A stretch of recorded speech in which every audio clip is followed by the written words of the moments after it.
Welcome back to my channel Celebuzz. Please share and subscribe and press the bell icon for new updates. Millions of Catholics across Asia and beyond once dreamed that, for the first time in history, the papacy might be led by an Asian. That dream had a name: Cardinal Luis Antonio Tagle. To many, he represented hope, humility, and true spiritual leadership.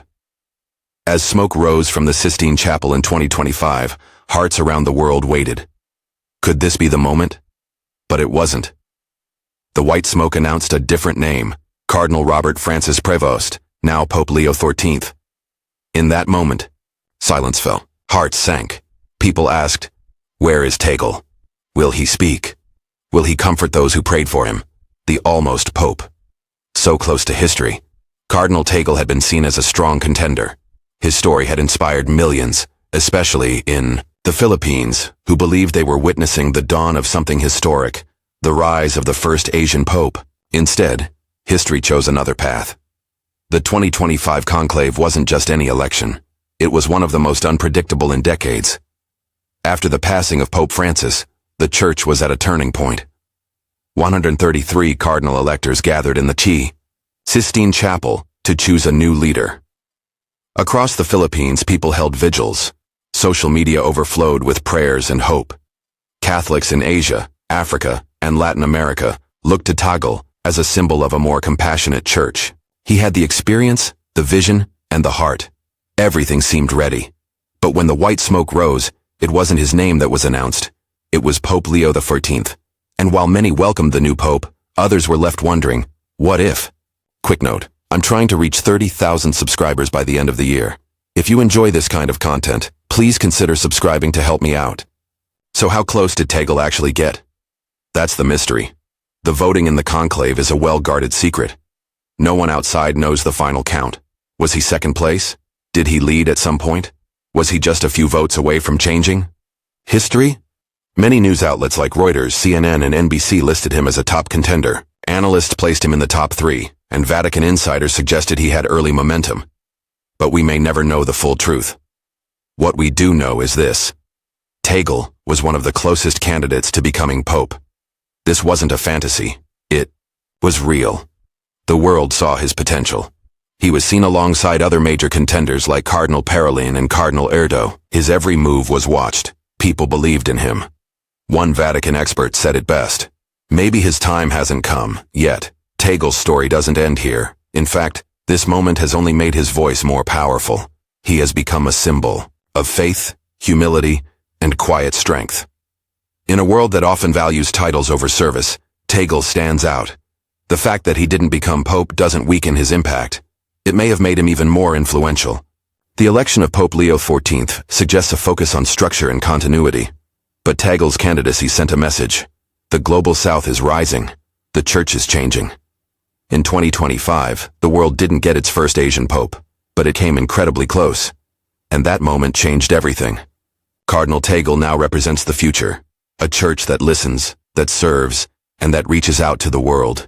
You might not have known his name before, but Pope Leo XIV, born Robert Prevost, has a story worth telling.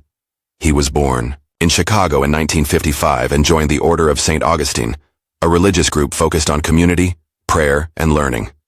He was ordained a priest in 1982 and quietly climbed the ranks, not through fame, but through steady service. But Prevost's path wasn't just about study and silence. He spent decades in Peru, living among the poor, serving those in need, and leading with compassion. He wasn't a typical American bishop trying to climb the Vatican ladder. He was a missionary, someone who led by example. Later, he became the prefect of the dicastery for bishops, one of the most powerful roles in shaping the global church. Quick pause.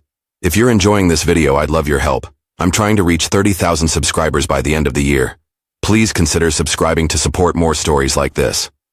Prevost didn't take the easy road. While many cardinals stayed close to the center of power in Rome, he spent years working quietly in Latin America. His life bridged 2 worlds, the United States and Peru. That gave him a unique global identity, but also brought criticism. Some questioned his modern style. Others weren't sure if an American could truly lead a church, often wary of U.S. influence. But those challenges became his preparation. They shaped him into a leader who understands both sides, rich and poor, traditional and modern, north and south. And that's exactly why he was chosen. Church leaders believed the world needed someone like him now. Even the headlines reflect that. CNN, Forbes, and other global outlets all say this moment marks a major shift in the church. Religious experts call it a powerful sign that the church is becoming more global. Bishops across Asia and Europe have praised him. Even those who supported other candidates, like Cardinal Tagle or Cardinal Sarah, are now backing Pope Leo XIV, calling him a man of wisdom, fairness, and humility. Let's be honest, the church is facing some of its biggest challenges ever. Declining attendance, past abuse scandals, and division over doctrine. The next pope needed more than charisma. He needed credibility, clarity, and courage. And that's what Prevost brings. He's not flashy. He avoids the spotlight. But he carries something even stronger. Moral authority grounded in humility. That's what stood out in the conclave. Cardinals didn't just see an American. They saw a shepherd who could lead the global church forward. Ask yourself this. Do you want a church stuck in the past? Or one that faces the future with honesty and heart? If you want real change, that doesn't forget its values, then Pope Leo XIV may already be your pope. He represents a church that remembers where it came from, but isn't afraid to move forward. A church that speaks every language of love, English, Spanish, Tagalog, Swahili, Latin, and reaches every corner of the world. With Pope Leo XIII, the papacy now belongs to America and to the world in a new and meaningful way. Picture the moment. Americans watching live from the Vatican overcome with emotion. Filipinos stunned that Cardinal Tagle didn't make it, but still hopeful. Latin Americans remembering Prevost's work in their communities. And Catholics everywhere, wondering what comes next. Pope Leo XIV hasn't just been elected, he's opened a new chapter for the church. And if you've ever felt passed over, if you've done the right thing while others questioned you, if you've chosen kindness over revenge, then yes, you probably see yourself in Cardinal Tagle too. Because this story isn't just about the church. It's about all of us. About what it means to lead with love in a world that often misunderstands compassion.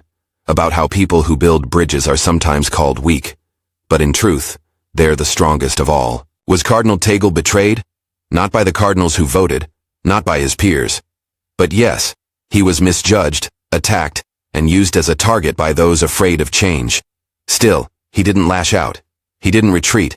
And he never turned his back on his faith. Instead, he stayed true. That's what real courage looks like. Holding on to your values when others want to twist your story. You've seen the journey, the hope, the heartbreak, the truth. Now carry it with you. Because if you believe in mercy, honesty, and a church that listens and welcomes, then you believe in what Cardinal Tagle stands for.